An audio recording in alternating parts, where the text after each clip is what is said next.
Salut Brigitte, salut Marco. Cette semaine, on a découvert qu'en plus d'être le titulaire de la plus belle moustache de 3 jours de tout le Bosphore, le président turc Recep Tayyip Erdogan a aussi une candidature très solide au titre d'homme le plus susceptible de la planète, où il risque d'être opposé en finale à Kim Jong-un et Luis Suarez. Alors je sais, j'ai déjà perdu la majorité d'entre vous, la Turquie c'est loin, on s'en fout, on les connaît surtout pour leur kebab et leurs toilettes, la bouffe qui donne envie de chier et les toilettes qui donnent envie de pas chier. Alors le président turc, on s'en fout, déjà que notre président à nous, on a découvert son existence il y a 1 mois, et encore on s'intéresse à lui que quand il dit une connerie, donc à peu près 3 fois par semaine. Mais par contre Erdogan, contrairement à Schneiderman, il trouve pas que riz c'est bon pour de la santé. Ou alors il tient absolument à mourir d'un ulcère dans les 3 jours. Parce que l'humour il aime pas ça du tout, et surtout pas quand ça parle de lui. Il y a une émission allemande qui s'appelle Extra Dry, et qui a enregistré une chanson humoristique, et pour le plaisir des oreilles on va en écouter un extrait.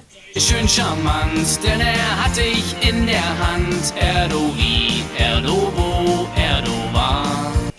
Alors oui, je sais, on se croirait un petit peu dans un restaurant sur les pistes de ski en Suisse allemande, mais le texte ne parle pas de Grand Saint-Bernard et de portions de frites, mais de ce bon vieux Erdogan, son palais, ses répressions violentes de manifestations, ses rapports troubles avec Daesh et son amour d'une presse muselée. La chanson lui a pas plu. Je crois qu'il est plutôt électro-minimal, surtout quand l'électro, elle passe dans une chaise où est assis un opposant politique. Du coup, il a convoqué l'ambassadeur allemand en Turquie pour parler de cette chanson. Le type, il aime pas une chanson, il convoque l'ambassadeur. Moi, j'ai écouté le dernier Kinvé, convoquez-moi l'ambassadeur de France immédiatement. En tout cas, l'Allemagne a tardé à condamner cette tentative de répression de la liberté d'expression sur son territoire.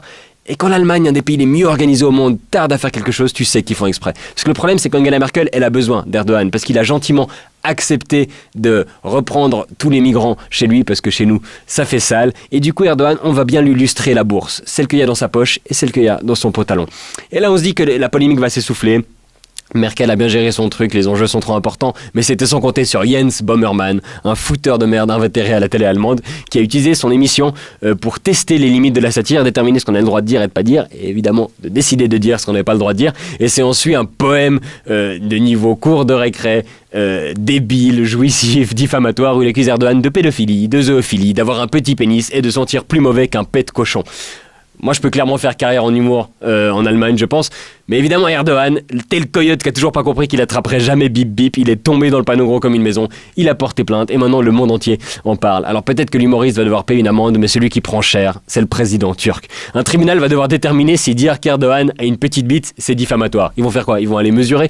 Puis la zoophilie en Allemagne, c'est toujours légal, donc peut-être c'était juste une invitation à venir visiter le pays et ses étables. De toute façon, Erdogan, il n'y a pas besoin de faire grand-chose pour le vexer.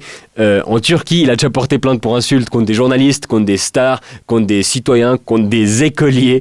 Depuis 2004, il a porté plainte. 2014, il a porté plainte 1845 fois. S'il y a un type aux Caraïbes qui pète et que ça ressemble un peu à son prénom, il lui envoie un avocat. En fait, il faudrait qu'on trouve un type qui a le syndrome Gilles de la Tourette et qui arrête pas de dire Erdogan, brosse à caca. Et on lui envoie. Et comme ça, Erdogan, il va passer son temps à porter plainte contre lui et il aura plus le temps de transformer la Turquie en régime autoritaire.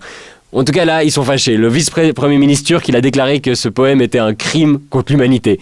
Alors Erdogan, il met des journalistes en prison, il fournit des armes à Daesh, enfin il fournirait des armes à Daesh, on n'est pas sûr, parce que comme il met les journalistes qui enquêtent en prison, on ne sait pas.